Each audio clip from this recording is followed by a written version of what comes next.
Hola, ¿qué tal? Ya está usted en Arsenal, donde semana a semana, usted lo sabe, comentamos los acontecimientos más relevantes. Ha estado marcada por la captura de Joaquín Guzmán Loera, alias el Chapo Guzmán, uno de los capos más buscados, no solo en México, sino en Estados Unidos y quizás hasta en el mundo entero. Es una victoria del Estado, y para que nos platique, nos abunde, nos haga entender el significado de esta captura, tenemos como invitado nada menos que al vocero gubernamental, Eduardo Suárez. Eduardo, muchas gracias por acompañarnos. Al contrario, Pancho, muchísimas gracias, Paula. Es un honor tenerte aquí con nosotros, y sobre todo a los espectadores les gustaría un poco pues despejar dudas alrededor de todo este asunto. La primera sería, ¿cómo te explicas, Eduardo, que haya habido tantas dudas, tantos cuestionamientos de si era o no el Chapo Guzmán, aún después de las 3 pruebas periciales, aún después de que se reveló que lo capturaron con su esposa y sus gemelas, siguió el escepticismo? ¿Qué pasa? ¿Por qué somos tan incrédulos? ¿Por qué es ese sospechosismo, como lo diría Krill? Bueno, yo añadiría al tema del sospechosismo, que es muy frecuente entre nosotros, a que es una persona que durante 13 años evadió la acción de la justicia. Esta persona escapó de una cárcel de máxima seguridad en Jalisco. Durante 13 años logró estar en libertad sin que nadie lo molestara, hasta que finalmente ha sido atrapado. Entonces, pues yo creo que todas estas circunstancias y todos estos mitos que se hacen en torno a estas criminales que llegan a tener pues casi una connotación de personaje, pues explicarían pues toda esta parte de incredulidad y todas las historias que se tejen alrededor de este delincuente. Sí, una fuga en un carrito, 13 años en libertad, moviéndose pues por todos lados, pues casi sin problema. Pues esto no se puede hacer sin complicidad a muy alto nivel.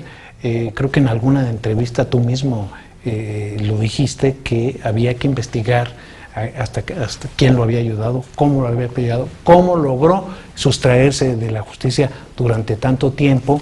Fueron 2 sexenios del PAN que estuvo fuera. ¿Qué puede esperar la gente sobre esta investigación? ¿Sabremos alguna vez cómo le hizo?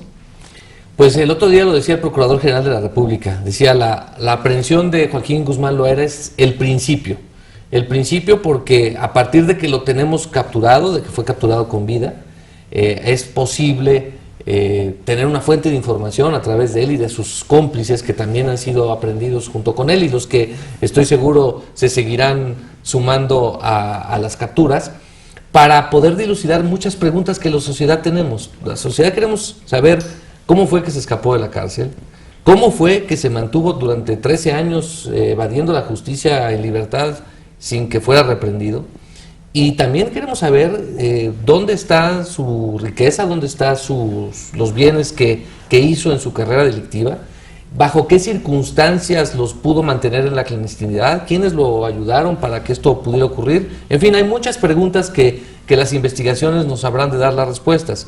Estamos conscientes que pasados 13 años desde la evasión de la cárcel, pues los que lo ayudaron a escapar de la cárcel han tenido 13 años para borrar la evidencia, para hacer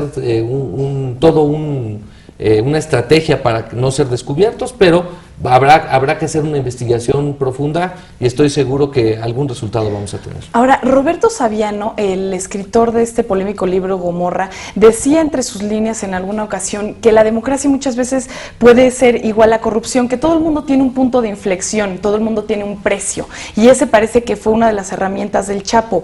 ¿Cuáles son las posibilidades de que vuelva a suceder incluso desde la cárcel? Todo el mundo, a decir de este hombre, tiene un precio.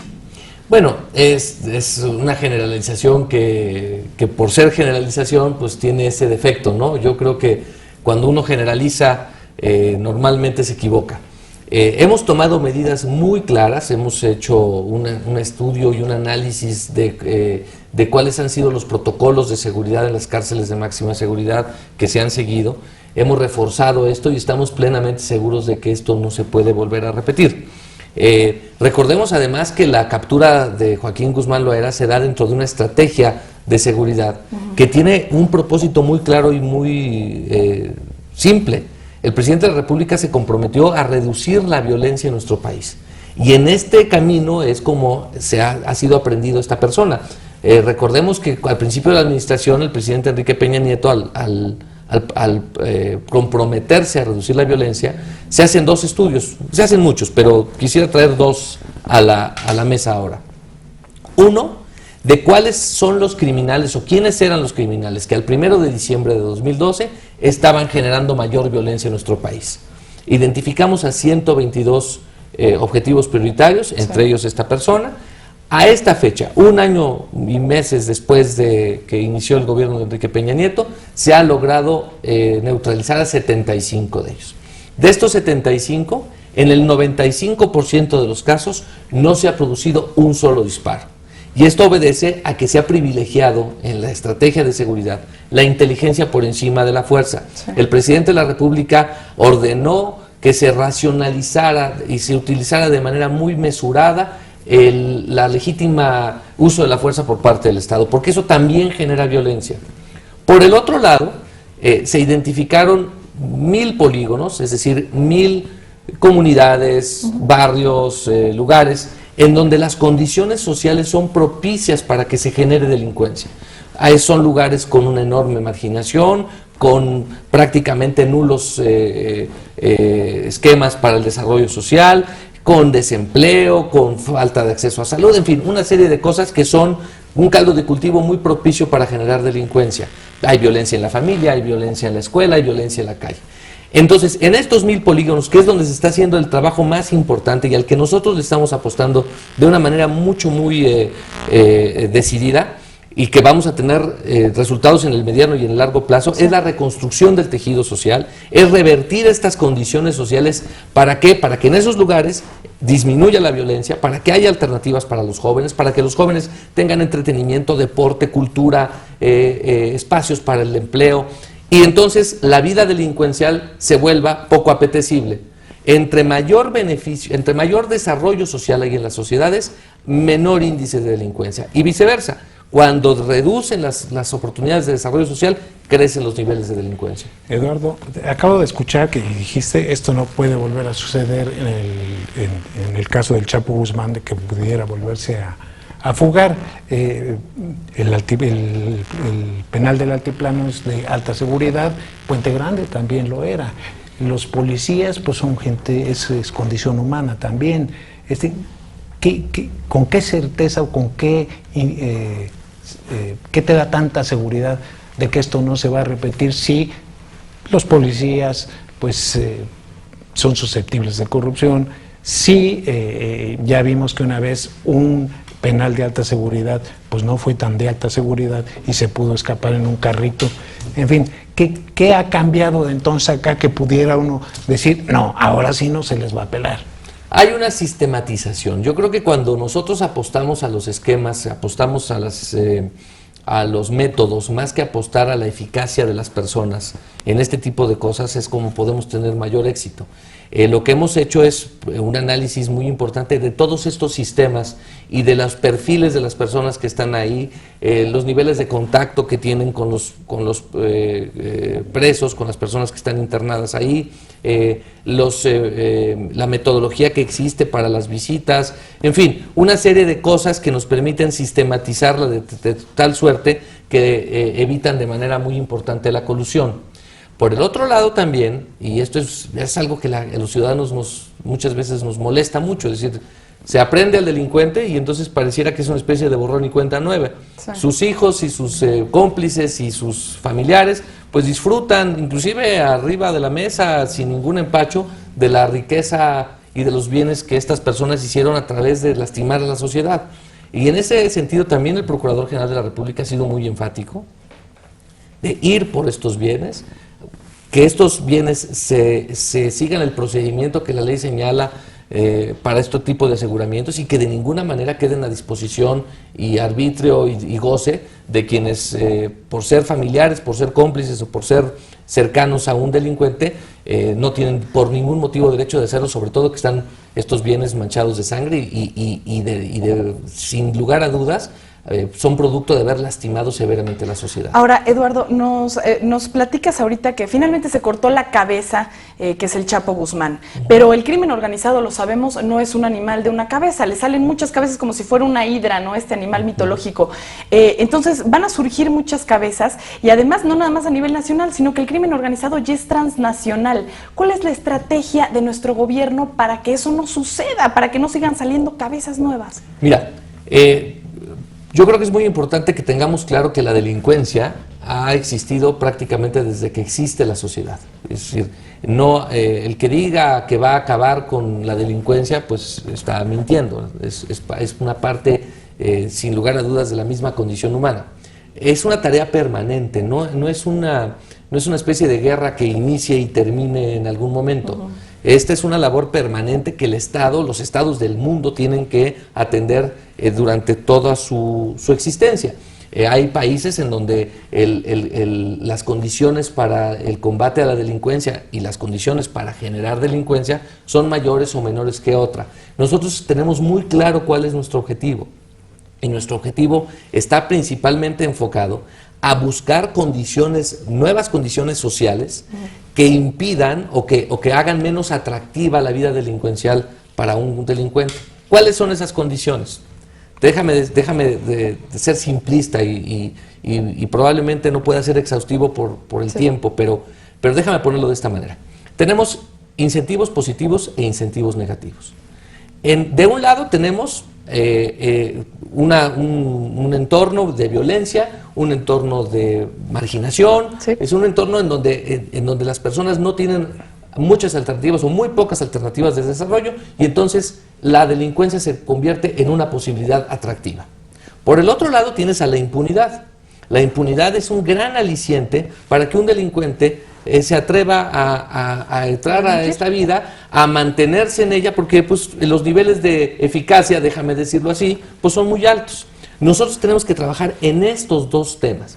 Por un lado, disminuir la impunidad, la aprehensión de esta persona demuestra y manda un mensaje muy claro de que estamos de frente contra la impunidad, no vamos a permitir y vamos a hacer todo lo que esté en nuestro alcance para que la impunidad disminuya y no solo eso, sino para que el actuar del gobierno sea mucho más eficaz y entonces se vayan haciendo estas historias de éxito. Y por el otro lado, tenemos que trabajar para que las condiciones sociales suban, mejoren, se generen alternativas, como ya dije, de empleo y de todo ello, para que entonces los ciudadanos no busquen en la delincuencia una alternativa. Y por el otro lado, quienes a pesar de todo esto se metan a la carrera delictiva, pues entonces que tengan la plena certeza de que se les va a atrapar, se les va a presentar ante un juez y se les va a castigar. Nada más me gustaría agregar un pequeño paréntesis, porque ahora que estábamos viendo las manifestaciones a favor del Chapo, creo que ese tercer último grupo que mencionas es importantísimo, porque ahora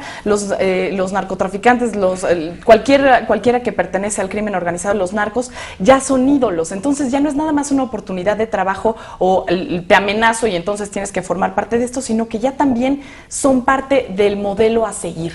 ¿Qué se puede hacer en términos de, pues, detener esto? Bueno, mira, por una parte nosotros hicimos un análisis al principio de la administración de la manera en la que se estaba comunicando los temas de seguridad. Déjame ponerle al público ahorita una imagen enfrente y todos lo van a recordar. Es más, ni siquiera voy a decir el nombre de este delincuente y estoy seguro que la mayor parte de las personas que hoy nos ven lo van a identificar. Tenemos a un delincuente con una playera de moda, de manga corta, esposado al frente, sonriendo, burlándose, ufano. Frente a él tiene una mesa llena de dinero, armas por todos lados, una cantidad de dinero que ni siquiera podemos imaginar cuánto es, pero se ve que es muchísimo. Junto a él lo flanquean dos policías fuertemente armados, con un chaleco contra balas, un casco, con una máscara para que no se les vea el rostro, se les adivinen los ojos hasta temor, Y entonces esa imagen se la pusimos, hicimos grupos de enfoque. Y entonces los ciudadanos la interpretaron de muy diversas maneras. Por ejemplo, una gran cantidad de jóvenes la veían como que el héroe era él, el que estaba burlándose, estaba sonriendo, que tenía acceso a todo ese dinero. Tenían miedo. Y además eran las fuerzas del orden, los policías que tenían que ponerse máscaras porque le tenían miedo al delincuente, y que los que aparecían temerosos eran ellos y no el delincuente que parecía sonriente. Entonces, esa forma de comunicación, de alguna manera abona o abonó en hacer de estos personajes relevantes. Si tú le llamas a una persona por su apodo, o un delincuente por su apodo, pues es como darle el rango como decirle a un militar su rango, que es algo que le llena de orgullo. Pues a un delincuente su apodo le llena de orgullo. Hablar de las bandas de los delincuentes es casi generarles una franquicia. Hablar de como si esto fuera realmente relevante e importante. Nosotros hemos acabado con eso. Sí. Nosotros hemos presentado a los delincuentes con su nombre y apellido, que es como cualquier ciudadano se le debe de presentar. No se hacen presentaciones en vivo que además son atentatorias de los derechos humanos y muchas veces son utilizadas por su defensa para sacarlos de la cárcel. Se presentan fotografías únicamente con el propósito que la gente pueda ver de quién se trata, y si alguien lo identifica pueda presentar una denuncia.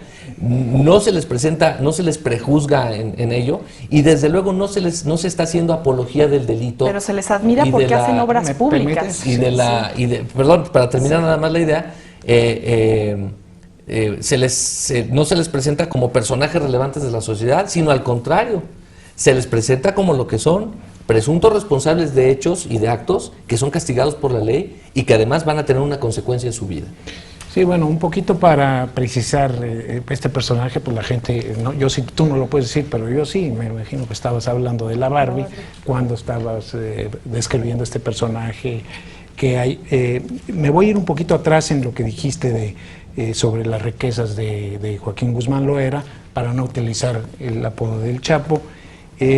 Forbes la calculó en $1,000 millones de dólares. ¿La calculó? Esa es una duda. Yo le preguntaba alguna vez a un reportero de esa revista: oigan, ¿ustedes cómo hacen sus estimaciones? Me decía, bueno, nosotros vemos qué negocios tienen en la bolsa, y con eso hacemos el cálculo. Oye, ¿y cómo le hicieron para calcular la de este delincuente, no? Y ahí como que no me pudo explicar, ¿no? Yo pregunto, ¿cómo se puede calcular una fortuna clandestina? Bueno, tú mismo en alguna entrevista dijiste es una buena forma de vender revistas. Efectivamente, de lo que no hay duda es de que el señor pues tiene mucho dinero. Paola también tocó otro tema que a mí me parece fundamental, que es estas manifestaciones de apoyo que se han realizado en algunos municipios de Sinaloa, que quizá, a mi juicio, están revelando un vacío de autoridad. Es decir, que salga la gente a rostro descubierto a pedir con carteles abiertamente que liberen al Chapo Guzmán, pues francamente sí es una imagen que llama muchísimo la atención, y que tú podrías suponer que es gente pagada. No, me parece que tampoco es exclusivamente gente que pagaron para que fuera ayer, que sí hay una aurea de Robin Hood alrededor de este personaje, porque incluso en algún libro de Malcolm Bates, que es un periodista estadounidense que hizo una investigación muy a fondo, hablan de esta base social que simpatiza por las ayudas que ha recibido, las limosnas que le dan las iglesias, todo esto que rodea a este personaje, que al final acaba siendo un personaje mítico. Eduardo, hace obras públicas. Bueno, hace las obras, bueno, por decir, o sea, suple las obras públicas. O sea, la gente finalmente está teniendo, bueno, hasta calles que normalmente, justamente más bien, las obras públicas son suplidas pues por esto. Es parte de esta primera proyecto de nosotros, que es donde el presidente Peña Nieto está haciendo el mayor impulso, que es el de la reconstrucción del tejido social, la prevención del delito. Aquí tenemos un problema muy grande. Es que se ha resquebrajado por completo el tejido social.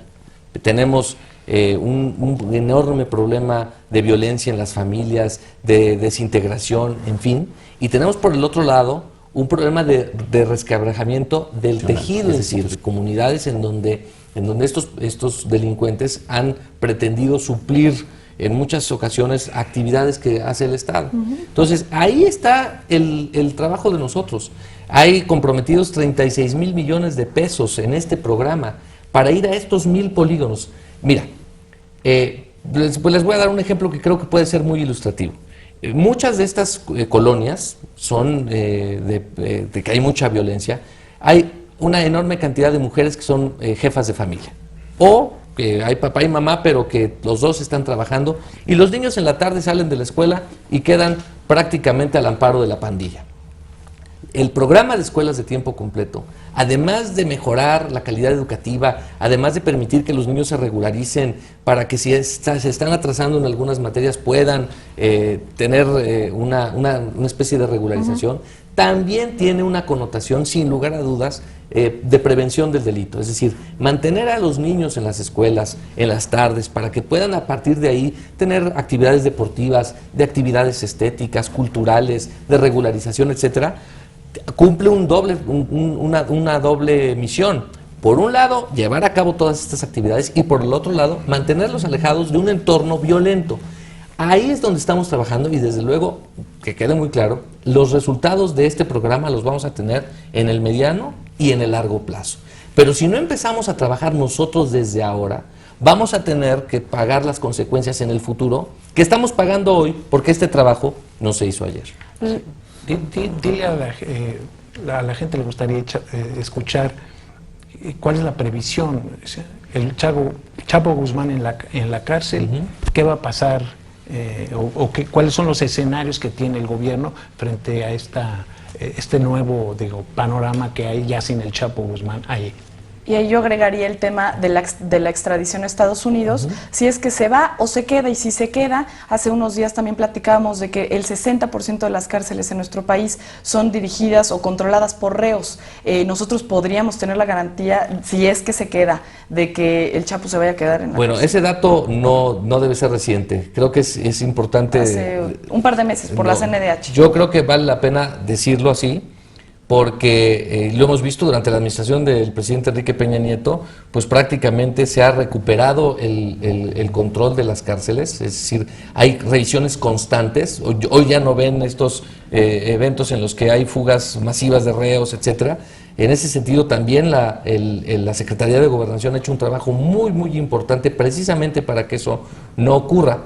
Por el otro lado, la Procuraduría General de la República hace un par de días dio a conocer todas las causas penales, es decir, los expedientes penales que tendrá que enfrentar Joaquín Guzmán Loera en los tribunales mexicanos, que son pues, abultadísimos, y la mayor parte de ellos tienen que ver con imputaciones de delincuencia organizada, que de acuerdo con la ley mexicana es una imputación muy grave, no admite libertad bajo ninguna circunstancia, y las penas son realmente muy severas. Sí. Entonces, lo que podemos esperar es que nosotros vamos a hacer nuestro trabajo en sustentar perfectamente bien una acusación, vamos a presentar las pruebas, se va a consignar ante un juez, los jueces tendrán que administrar justicia conforme a lo que nosotros y la defensa de Joaquín Guzmán presente. Habrá de ser castigado y habrá de permanecer en la cárcel durante mucho tiempo. El tema de la extradición, lo decía el secretario de Gobernación y el propio Procurador General de la República, todavía no podemos pensar en ese tema cuando todavía hay muchas cuentas pendientes que este señor tiene que saldar con la justicia mexicana. De manera de que los procesos a los que habrá de ponerse enfrente, pues son muy severos, son muy graves, y la justicia mexicana tendrá que hacer su trabajo aquí. Otro tema, Eduardo. Ayer nos enteramos de que fue abatido el Pantera, este señor Galeano. Parece ser que en abril también ya había sido abatido. Sí. Entonces, de repente les surge que pues finalmente el señor estaba vivo. Sí. Pero hubo hasta un comunicado. ¿Qué pasó? Así es. Bueno, ahí evidentemente hay un error. Fue reconocido inmediatamente. Nosotros creemos que cuando la mejor manera de enfrentar un error es reconociéndolo inmediatamente ser nosotros mismos proveedores de la información.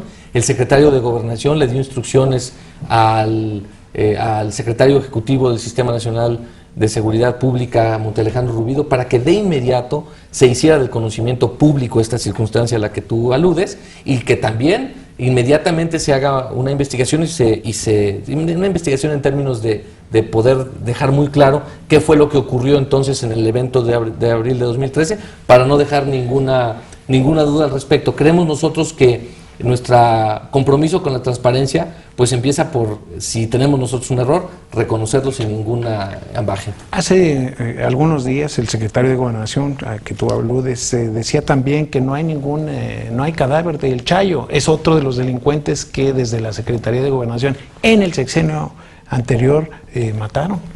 Bueno, efectivamente esa fue la información que se dio en algún momento. El Chayo. Sí, lo que pasa es que no recuerdo el nombre de este personaje, y yo ya no hablo con apodos de este personaje. Sí, la verdad es que no lo sé.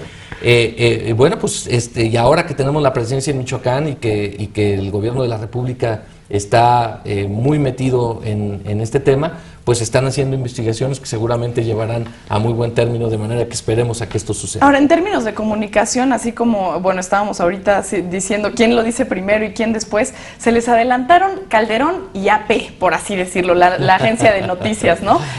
Pues Calderón por su parte felicitando antes de tiempo, y la agencia de noticias AP, que finalmente es estadounidense, anunciándolo antes del gobierno de la presidencia. ¿Cómo les cayó al interior del gobierno cuando se dieron cuenta de ello? Bueno, la verdad es que nosotros como gobierno tenemos que actuar de manera muy, muy responsable. Y la crónica es más o menos la que sigue, con alguna fallita que pudiera tener. 6:40 de la mañana se aprende a esta persona, se hace del conocimiento del secretario de Gobernación, se hace del conocimiento del presidente de la República. El presidente de la República instruye de inmediato a que se cerciore con exactitud la identidad de esta persona, para poder entonces informarlo con toda responsabilidad. A esta persona se le practican los dictámenes periciales que después la Procuraduría General de la República hizo del conocimiento de todos. Una vez que se tuvo la certeza, entonces el presidente de la República confirmó en aquel tuit la captura de este hombre. De ahí ya estábamos todos en la Secretaría de Marina, en el hangar de Marina, en el aeropuerto. Aquí yo creo que lo más relevante de todo es que se le capturó, que se verificó su identidad y que fuimos muy responsables para... Y algún funcionario de Estados Unidos que quiso quedar bien con la agencia AP, sin duda. Y bueno, eso fue todo en su programa Arsenal. Muchísimas gracias, Eduardo. Gracias, Eduardo. Aquí nos quedaríamos aquí platicando porque es interesantísimo todo este tema y toda la información que tú traes, que ya no pudimos abordar. Con mucho gusto. La televisión es terrible con los tiempos. Paola, muchas gracias por acompañarnos. Gracias, Francisco, y a usted le doy cita la semana que entra, 19 horas en su área. Te invitamos a seguir cuestionando la información con los siguientes videos.